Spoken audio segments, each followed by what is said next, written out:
Alors nous voici sur le 4e site à la découverte de la géologie des terrasses du Larzac, au niveau de la chapelle Notre-Dame de l'Ortus, érigée au XIVe siècle. Et là, je vous invite à, encore une fois, baisser la tête et observer cette belle calade qui est encore une fois représentative de la diversité géologique de l'Hérault, avec des roches rouges que vous connaissez maintenant par cœur, la ruffe du Permien, des roches noires qui sont les roches volcaniques, le basalte dont je vous parlais tout à l'heure qui se trouve au niveau des reliefs, des roches blanches, le calcaire, et puis des roches un peu plus jaunâtres que sont les grès, résultat d'un environnement de dépôt au niveau marin, mais plutôt à proximité du littoral. Et puis, encore une fois, nouveau caillou que l'on peut observer et que l'on peut ajouter à notre collection, c'est ce calcaire qui est localisé au niveau des pylônes de Notre-Dame de l'Ortus, qui est un calcaire coquillé, donc une accumulation de petites coquilles marines au fond de la mer. Ici, c'est un calcaire qui est daté à l'Éocène, et on peut y observer du coup toutes les coquilles marines qui vivaient à cette époque-là.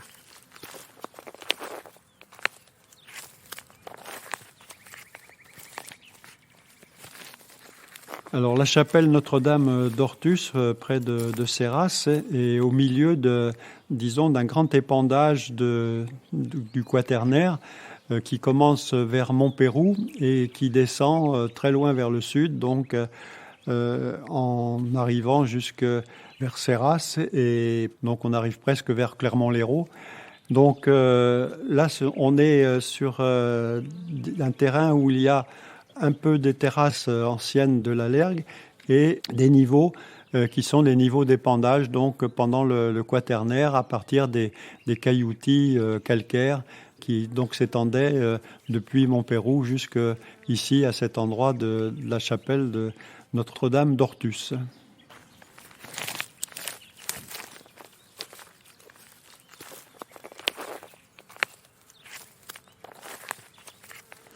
Maintenant, je vous invite à traverser la rue pour aller observer directement les matériaux et le terroir de la vigne.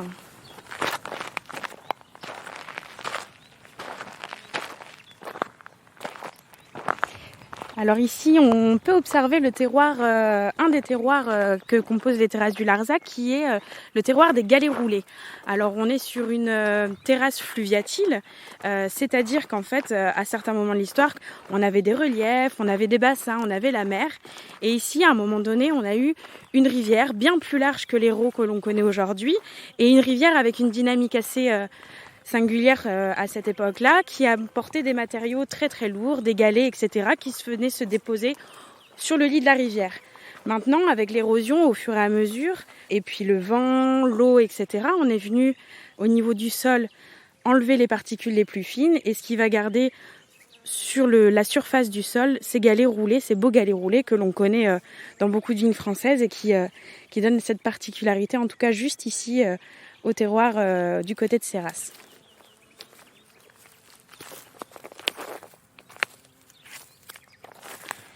Les vignerons ont toujours eu le souci, si vous voulez, de faire que l'érosion soit pas trop importante, et donc l'usage des terrasses remonte à très très très longtemps. Donc il y avait toujours le souci de bloquer l'érosion.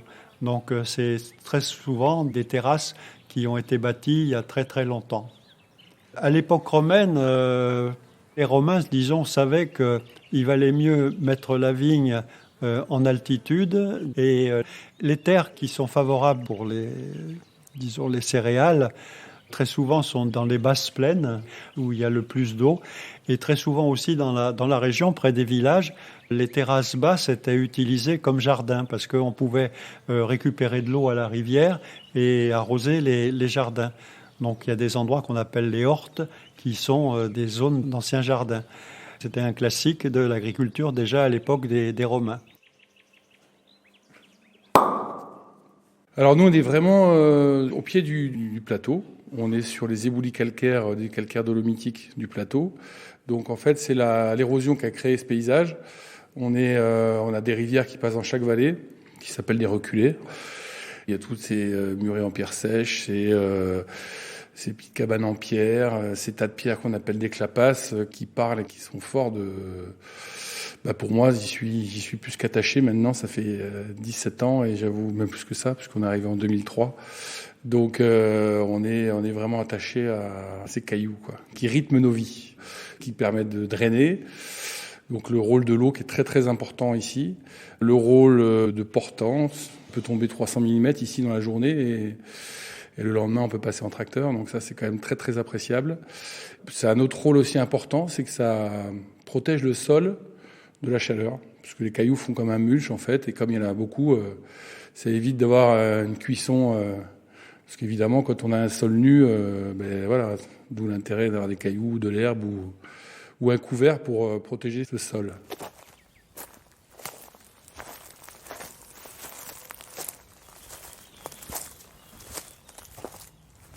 En fait, d'ici, on a la chance sur mon domaine, je vois toutes mes vignes. Donc, de ce point-là, on voit les 3 sols géologiquement différents du domaine. Il y en a 2 qui sont en face. Les brousses avec des cailloutis calcaires de bas du pan, premier terroir. Le deuxième terroir, c'est un plateau de terrasses anciennes de l'Hérault, des alluvions amenées par le fleuve Hérault au début de l'ère quaternaire, qui ramènent des éléments d'origine granitique, schiste, gneiss de l'Éguel, donc galets roulés. Et autour de nous, marne jaune de Gignac, qui est le sol limoneux, marneux, sableux, avec des galets roulés en grande quantité, mais ce coup-ci des galets calcaires, et dans des sols de couleur jaune, marne jaune de Gignac. 3 sols géologiquement différents. Et tout ça se déroule devant nos yeux.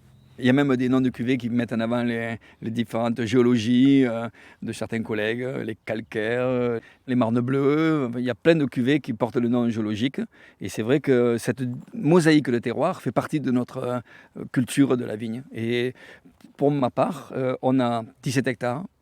On a, je ne sais plus combien de cépages, énormément, 3 terroirs différents. Et pour faire 6 vins, donc on imagine le travail d'assemblage qui est passionnant parce qu'on va tirer le meilleur parti de chaque terroir et de chaque cépage.